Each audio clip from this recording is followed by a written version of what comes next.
So I know at least some of you Starfinder players are looking to get into Pathfinder 2e to learn about Starfinder 2. So if you found this channel, you more than likely have seen some of my builds. However, in those builds, I use a variant rule, a very popular variant rule. So I thought today I would explain what that variant rule is and why I think it's amazing. But keep in mind, this is a variant rule, meaning you don't have to use this rule if you don't want to.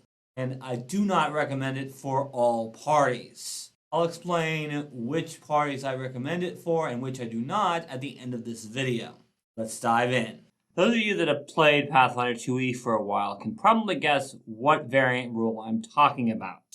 And that is, of course, the free archetype. But before I get into explaining what the free archetype is, I think I'd better explain archetypes for those of you that don't know what they are.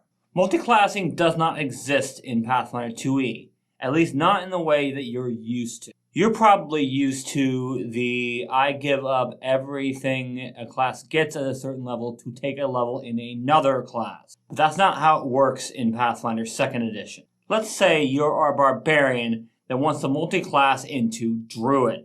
That's a pretty basic trope, right? Well, in Pathfinder 2e, all you have to do is give up one of your class feats. Yep, that's it. That's all you have to do. You get everything else associated with being a barbarian. But instead of getting everything you normally get from being a first level druid, you instead take a druid dedication feat. This requires you to have a wisdom of at least 14. The druid dedication feat only gives you some of what the druid normally gives you.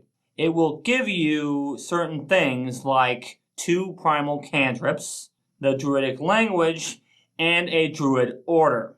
You do not, however, get first level spells with just the dedication. That and actual druid feats require other feats in the druid archetype, which require you to give up more class feats.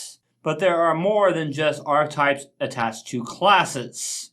You can also take archetypes like the assassin and the martial. These work very similarly to the multi-class archetypes like the druid archetype, but they have their own feats instead of just allowing you to take certain feats and features of classes.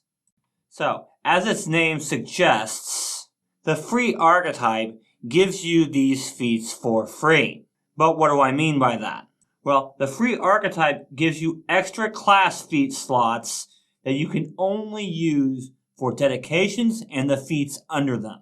This, of course, means you no longer have to give up your class feats in order to take these feats. This gives characters much more flexibility, but doesn't give them as much raw power as you would think. Remember that feats in Pathfinder 2e are not designed to give you a whole bunch of new power. They're designed to give you more options. There are very few class feats and archetype feats that give you just straight up more damage. The dedications and the feats under them give you more things like, I have an animal companion now, or I have an aura that helps my allies, or I can cast a few spells that I normally couldn't before. What free archetype also gives you is more roleplay potential, especially with certain archetypes. In my opinion, you shouldn't just give your players the free archetype, or at least not the feats that come with the free archetype. How do you think that your characters are even going to get the dedication feats and things like that? They're going to have to find someone who can teach them that, or learn it themselves in some way. As a GM, I would have them roleplay that out. You don't get a dedication feat until 2nd level. So if you tell the players about the free archetype at the beginning, they have plenty of time to find someone to teach them that, or learn it themselves. So, I do not recommend the free archetype to people just coming into tabletop RPGs or coming from Dungeons & Dragons 5e, as you may not be used to that many options.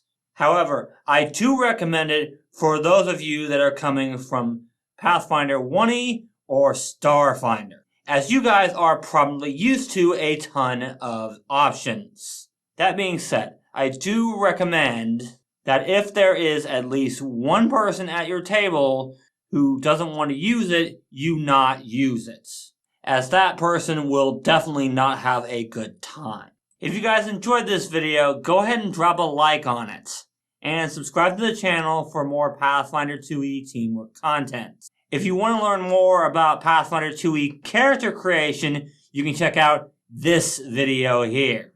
Thank you guys so much for watching, and remember, teamwork is vital.